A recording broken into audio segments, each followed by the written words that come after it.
Hello students, मैं ब्रजेश यादव और स्वागत करता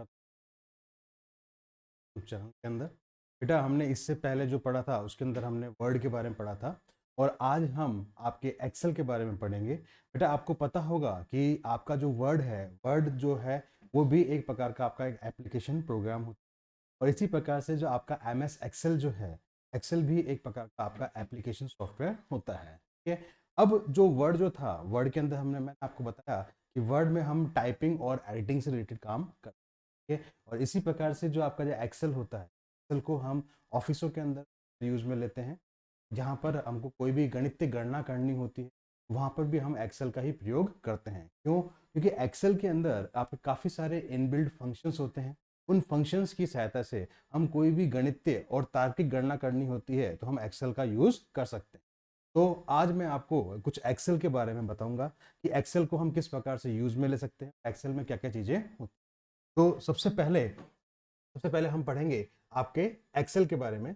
तो जो आपका जो एम एस एक्सेल जो है, उस एम एस एक्सेल के अंदर आपकी बेटा, जैसे मैंने आपको बताया था कि आपके वर्ड जो होता है, वर्ड में क्या बनते हैं बेटा, आपके डॉक्यूमेंट्स। तो इसी प्रकार से जो आपका जो एक्सेल होता है, उस एक्सेल के अंदर आपकी वर्क बुक्स बनती हैं और वर्क बुक्स में होती हैं काफ़ी सारी आपकी इलेक्ट्रॉनिक स्प्रेडशीट्स।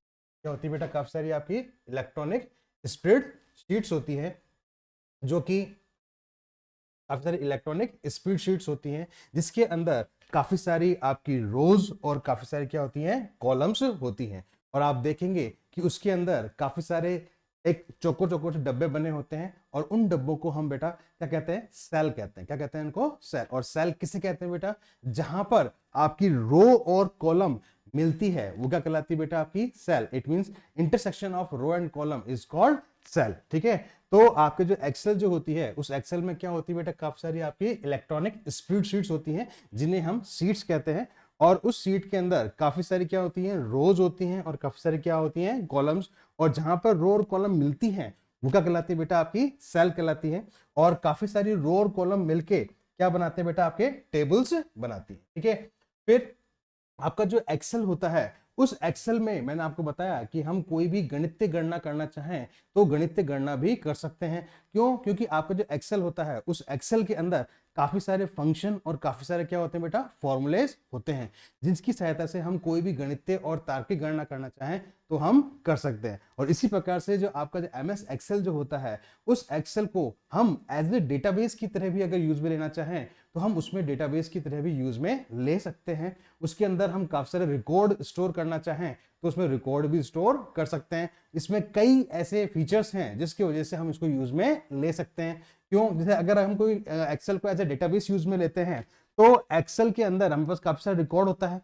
तो उस रिकॉर्ड में से कोई भी स्पेसिफिक रिकॉर्ड अगर हमें ढूंढना होता है तो उसको हम सर्च भी कर सकते हैं। और आपका जो रिकॉर्ड होता है, उस रिकॉर्ड को अगर हमें फिल्टर करना हो, क्या करना हो? उसको फिल्टर। फिल्टर मतलब क्या होता है बेटा?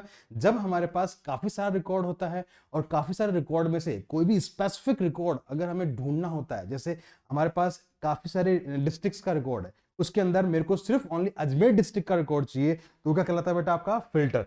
तो इसमें आपकी सर्चिंग की, फिल्टरिंग की और शॉर्टिंग की भी सुविधा होती है। शॉर्टिंग मतलब क्या होता है बेटा?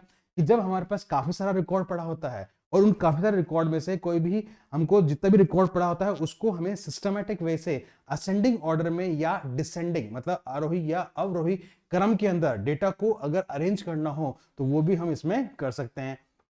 और इसके अंदर हम चार्ट्स को भी डिजाइन कर सकते हैं और पाइवोट टेबल भी बना सकते हैं। तो बेटा, इस प्रकार से मैंने आपको बताया कि जो आपका जो एम एस एक्सेल जो है, एक्सेल के अंदर हम काफी सारी कैलकुलेशंस भी कर सकते हैं। ठीक है। अब मैंने आपको पहले भी बताया था कि जो आपका जो एम एस एक्सेल जो है, एक्सेल के अंदर कुछ मैंने आपको बातें बताई थी। जैसे मैंने आपको इससे पहले जो क्लास थी उसके अंदर मैंने वर्ड के बारे में, उन सब के बारे में बताया था। तो आज हम एक्सेल के बारे में पढ़ रहे हैं। तो मैं आपको बताऊं कि आपका जो एम एस एक्सेल जो है, एम एस एक्सेल के अंदर जैसे आपका उसके अंदर क्या बनती है बेटा? आपकी वर्क बुक्स बनती है। क्या बनती है बेटा? Work book. जैसे आप एक्सेल को ऑन करते हैं तो एक्सेल को ऑन करते ही बाय डिफॉल्ट जो बनता है वो क्या कहलाती है? आपकी बुक्स कहलाती हैं। और उसका जो एक्सटेंशन होता है वो dot x L S x होता है। क्या होता है बेटा? Dot x L S x होता है। और उसकी जो एग्जीक्यूटेबल फाइल होती है एक्सेल की, वो क्या होती है बेटा?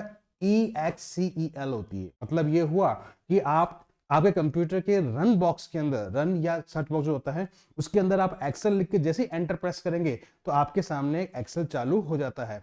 कई बार बच्चों को ऐसी प्रॉब्लम आती है, एक कंप्यूटर जैसे ऑन करते हैं, ऑन करने पे उसे डेस्कटॉप पर कोई भी एक्सेल का शॉर्टकट नहीं मिलता है, या आपका जो स्टार्ट मेन्यू होता है उसके अंदर एक्सेल नहीं मिलता है, तो वो कहां से एक्सेल ऑन करे? तो उसके अंदर वो आप सीधा रन में जाएगा, रन में जाके रन के अंदर अगर वो एक्सेल लिखेगा, ध्यान रखिएगा स्पेलिंग मिस्टेक नहीं होनी चाहिए, आपको एग्जैक्ट एक्सेल लिखना है। एक्सेल लिख के जैसे ही एंटर प्रेस करेंगे तो आपको एक्सेल ऑन हो जाएगा। और इसके अंदर जो एक्सेल जो होती है, उस एक्सेल के अंदर होती क्या है बेटा, आपकी इलेक्ट्रॉनिक स्प्रेडशीट्स होती हैं। अब मैं आपको बात करूं कि हम एक्सेल को स्टार्ट कैसे करते हैं बेटा। तो सबसे पहले हम कंप्यूटर ऑन करते हैं, कंप्यूटर ऑन करने के बाद आपको डेस्कटॉप मिलता है। उस डेस्कटॉप के अंदर सबसे पहले क्या होता है बेटा, स्टार्ट होता है। क्या होता है? स्टार्ट बटन होता है, उस पर स्टार्ट पे क्लिक करते हैं, स्टार्ट मेन्यू आता है। फिर उसके अंदर आप ऑल प्रोग्राम्स के अंदर जाएंगे।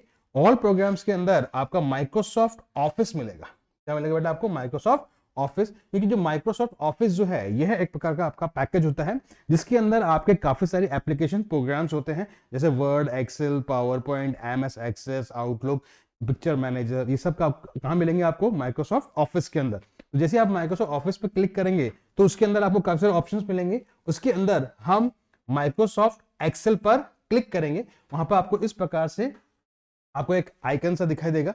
आप जैसे ही उस पर क्लिक करेंगे तो आपके सामने एक्सेल ऑन हो जाएगा। ठीक है, तो ये तो था बेटा आपका एक्सेल के बारे में।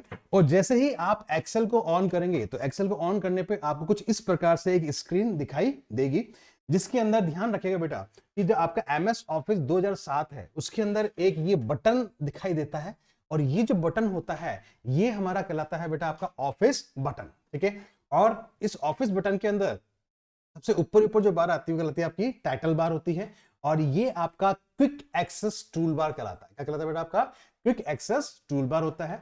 और ये जो है ये आपके टैब्स कहलाते हैं। क्या कहलाते हैं बेटा? आपके टैब्स कहलाते हैं, और कई जगह इनको मेन्यूज भी कहते हैं। तो ये आपके टैब्स होते हैं, और इन टैब्स के अंदर काफी सारे क्या होते हैं बेटा? ग्रुप्स होते हैं। ठीक है, जो एक्सेल होता है ये तो जो आपके वर्ड, आपने वर्ड के अंदर भी देखा होगा, लेकिन एक्सेल के अंदर दोनों फर्क क्या है बेटा कि जो एक्सेल को आप ऑन करेंगे तो एक्सेल के अंदर आपके इसके नीचे आपको एक और आपको यहां पर देखने को मिलेगा। जो एक्सेल जो है, एक्सेल के अंदर यहां पर आपको एक अलग से आपको यहां पर एक बॉक्स मिलेगा, जिसके अंदर बॉक्स मिलेगा, उस बॉक्स के अंदर आपको यहां पर ये जो है आपका, ये आपका नेम बॉक्स कहलाएगा। क्या कहलाएगा बेटा? आपका नेम बॉक्स कहलाएगा। और यहां पर ये आपकी एड्रेस, ये आपका फॉर्मूला बार कहलाएगा। क्या कहलाएगा? आपका फॉर्मूला बार। ये तो आपका नेम बॉक्स होगा। नेम बॉक्स क्या करता है बेटा? अब मैंने बताया था कि आपको एक्सेल के अंदर काफी सारे छोटे छोटे डब्बे से दिखाई देंगे, ठीक है ना, और ये जो डब्बे होते हैं ये क्या कहलाते हैं बेटा? आपके सेल कहलाते हैं। तो आप जिस भी सेल पे क्लिक करोगे तो उस सेल का जो एड्रेस होता है वो आपको नेम बॉक्स के अंदर प्रदर्शित हो जाएगा। जैसे मैंने यहां पर पहले इस पे क्लिक किया तो इसका देखो यहां पर क्या लिखा हुआ गया बेटा? A1। अब इसको बताओ ये A1 नाम कैसे आया बेटा? देखो ध्यान रखना कि यहां पर देखेंगे तो ऊपर से जो देखोगे आप, यहाँ पर कॉलम जो है, कॉलम कौन सा है बेटा? आपका A, और रो कौन सी है आपकी? 1। मैंने क्या कहा था आपको? सेल किसे कहते हैं? जहां पर आपका कॉलम और रो मिलती है वो क्या कहलाती है? आपकी सेल। तो इसी प्रकार से इसका नेम डिफाइन हुआ है। आपका यहां पर लिखा है A और 1, तो यहां पे क्या लिखा हुआ गया बेटा? A1। इसी प्रकार से अगर मैं यहां पे क्लिक करूंगा, यहां पे अगर मैं यहां पे क्लिक करता हूं तो इसका नाम क्या कहलाएगा बेटा? C3। ठीक है, और ये जो है ये आपकी फॉर्मूला बार कहलाएगी। फॉर्मूला बार क्या करती है बेटा कि एक्सेल के अंदर मैंने आपको बताया कि काफी सारे आपके फंक्शंस होते हैं। तो अगर हम कोई भी कैलकुलेशन करते हैं, यहाँ पे जैसे टोटल करता हूं मैं, सम करता हूं यहाँ पे, तो जैसे सम करूंगा तो यहाँ पे जो टोटल आएगा वो आ जाएगा। लेकिन अगर मैं देखना चाहता हूं कि यहां पर मैंने कौन सा फंक्शन अप्लाई किया है, तो वो आपको फॉर्मूला बार के अंदर प्रदर्शित होगी। ठीक है, और इसके अंदर ये जो है ये काफी सारी आपकी रोज लिखी हुई आएंगी, और ये आपके काफी सारे क्या होंगे? कॉलम्स बने होंगे, और यहां पर आपकी शीट्स बनी हुई आती हैं। ठीक बेटा, तो ये जो था आपका कौन सा बेटा? आपका एक्सेल। जैसे आपने एक्सेल पे स्टार्ट करेंगे तो स्टार्ट करने पे आपको कुछ ऐसी स्क्रीन दिखाई देगी। ठीक है, तो ये तो मैंने आपको एक्सेल के बारे में थोड़ा सा बताया, और अब हम अगली क्लास के अंदर आपको एक्सेल का मैं आपको प्रैक्टिकल करके दिखाऊंगा। धन्यवाद।